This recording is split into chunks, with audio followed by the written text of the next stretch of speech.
Welcome to episode 1 of Painting with Lights. My name is Pari, and in this series we'll take a black and white portrait and transform it into something amazing using only dodge and burn, meaning we'll be just sculpting with lights and shadows.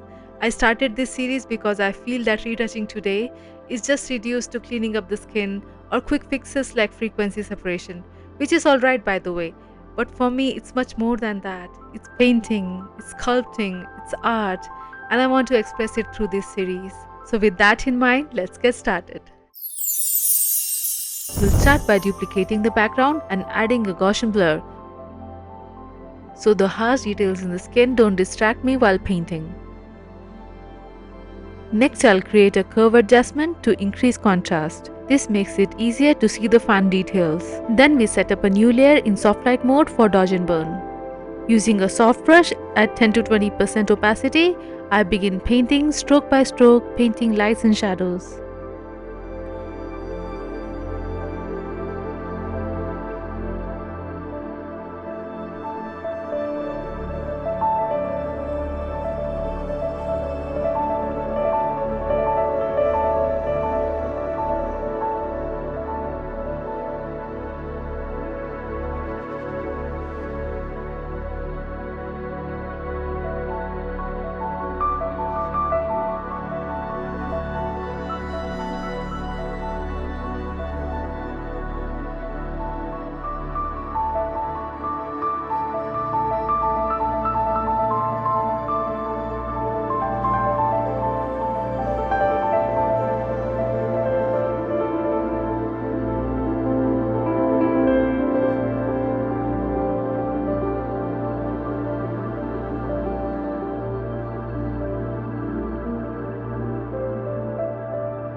After about 20 minutes of painting, here's the result.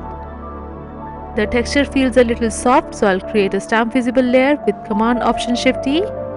Then I'll go to Filter, Sharpen and Sharp Mask.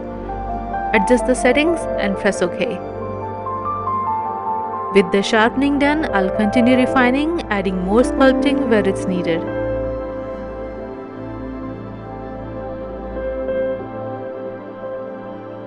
Here's a look at the actual dodge and burn layer we have painted on. Finally, I'll add a little extra contrast with a curve adjustment. And here's the final portrait. I'd love to hear your thoughts. And if you'd like to see your own portrait featured in this series, you can email it to me. The address is linked below. Also, if you'd like to join me in real time while I retouch for this channel, you'll also find my Twitch link down below. I hope you enjoyed the video and I'll see you next time. Bye bye.